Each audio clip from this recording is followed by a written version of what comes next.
All right, we've all been there. Right before you start to write your story, you want to do a deep dive into your character and develop them more, right? So break out those character profile sheets from your professor and start writing that character arc.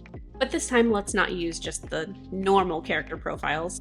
Let's talk about the 5 unconventional character development strategies that you can put to use starting after this video.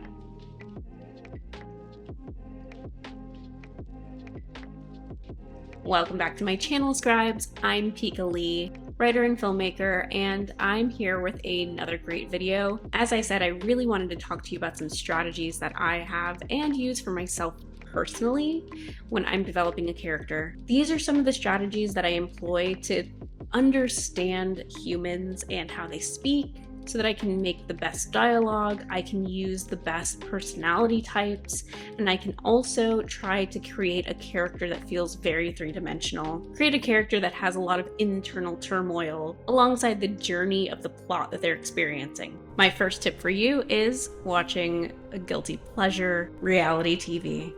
I know reality TV seems really strange to talk about, but if you watch reality TV and the right ones, you find that weirdly emotional spark coming from the reality of seeing humans faced with a difficult problem.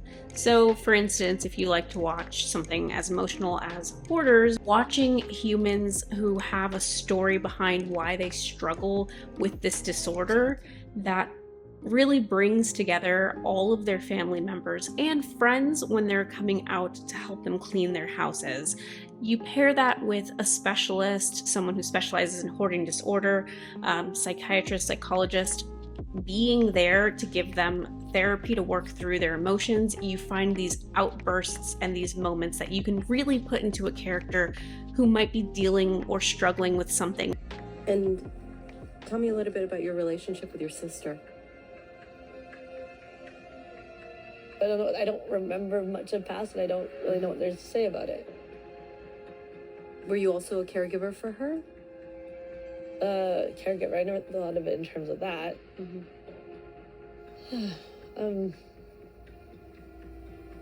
Sorry, I'm just lost with this questioning thing. Is it fair for me to say that this room is a very emotional space for you? No, not emotional at all. Just the question about the past is because I'm confused about it.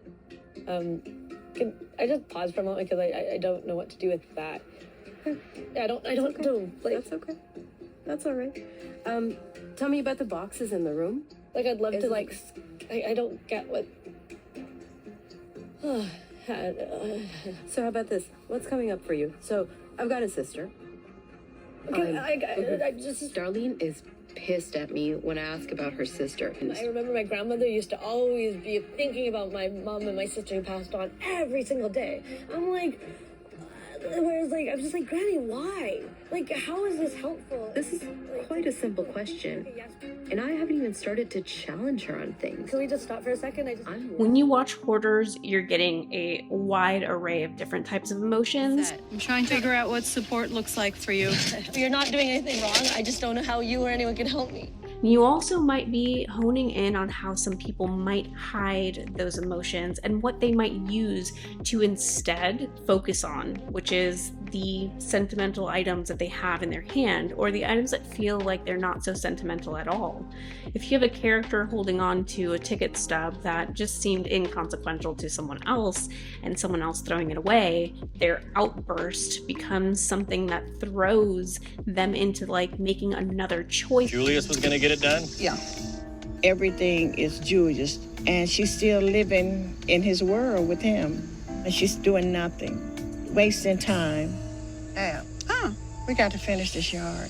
I know that. Why you holding on to this stuff? It's all rotten. I didn't know she was in such bad shape.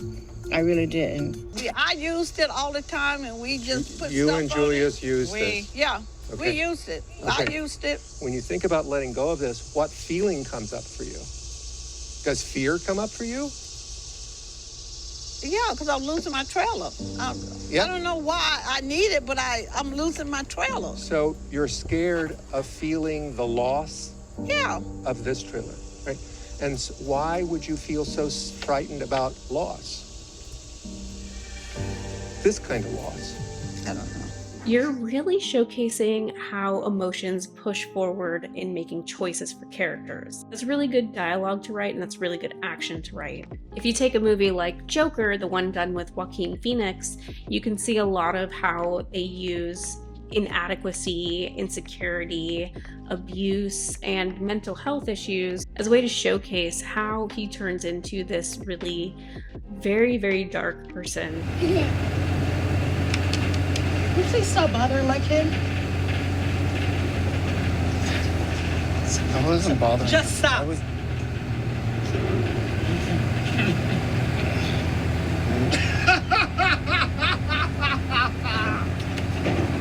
Don't you think that's funny?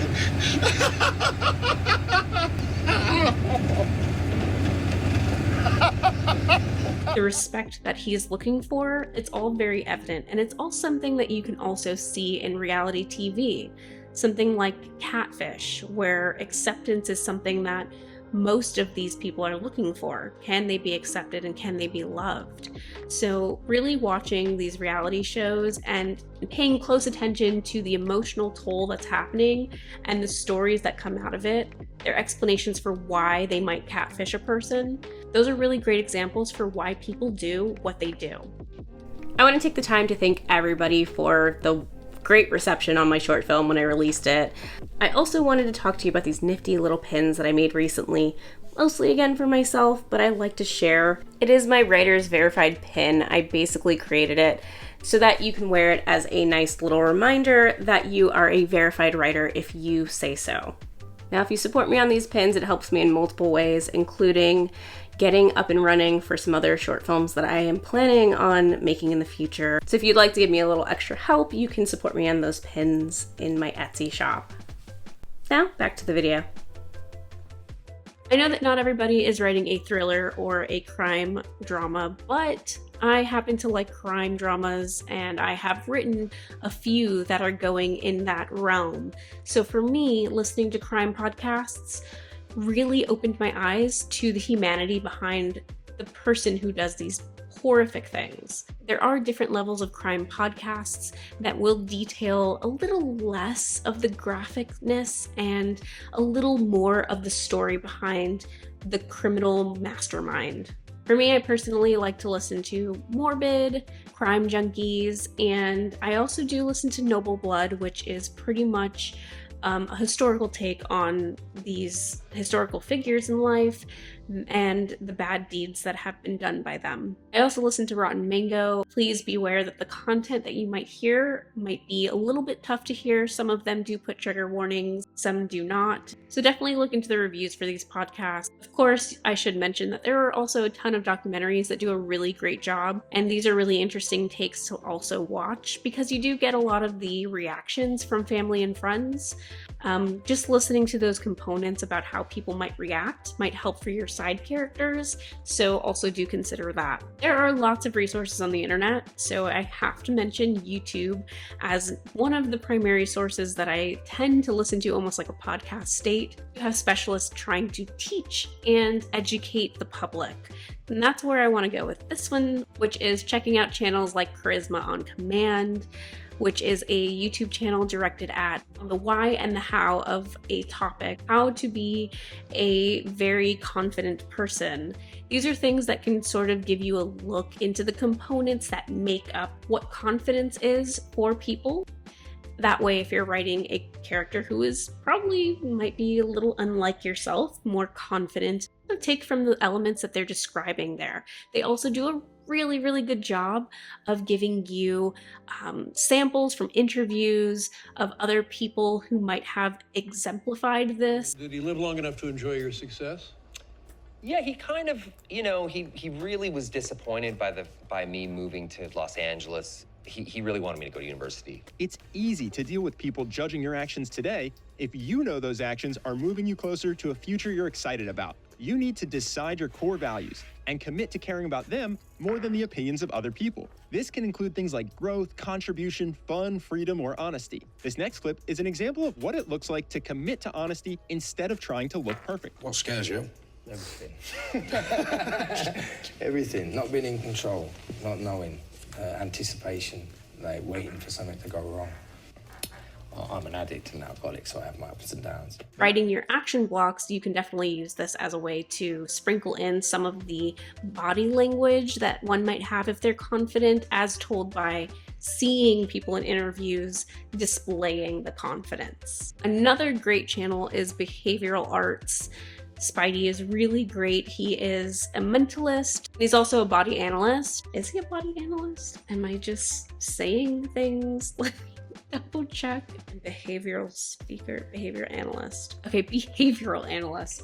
Sounds more like it. Spidey is a mentalist magician and a behavior analyst, which is really interesting. He takes real live news clips or interviews. He will take those and he will break down and educate you on sort of the body language that they're displaying.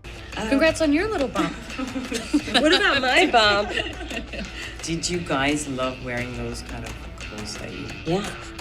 And you know, working in digital. Everyone wants to talk about the clothes, but I wonder if they would ask the men about the clothes. I feel like anyone watching this could feel the discomfort, and there's a lot going on behaviorally that indicates whether it's just awkwardness or actually malicious. A lot of people are talking about the snapback. How the first awkward thing that happens is this compliment comes in and she just throws it back at her. But the first sign behaviorally of something going on here isn't what we see or hear, it's what's missing. So you'll notice Kirsty starts with, first of all, congrats on your little bump. And the first thing that normally we see when there's a congratulations for anything, almost as a reflex, is a thank you or an acknowledgement or a smile or something. So that's the first thing that's missing. And this coming back and kind of like this slapping already indicates a little bit of impatience. It's something I find truly, truly interesting. Really helps with writing your action because you're using the body language to convey how the person is feeling.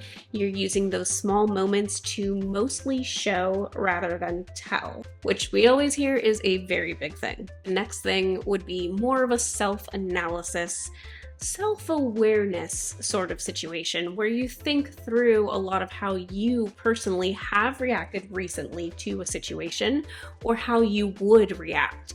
You can also take notice when you're around family and friends to how you're speaking to them and just be overall much more conscious of yourself. Dialogue makes up character development. Dialogue is what makes your character and gives them a voice. I think I've actually talked about this before, but a really good writers group friend of mine told me about this book called The Character Trait Thesaurus. The Character Trait Thesaurus is a really, really awesome book. I have used it so many times since I found out about it. Basically, you can go and you can look up a specific trait.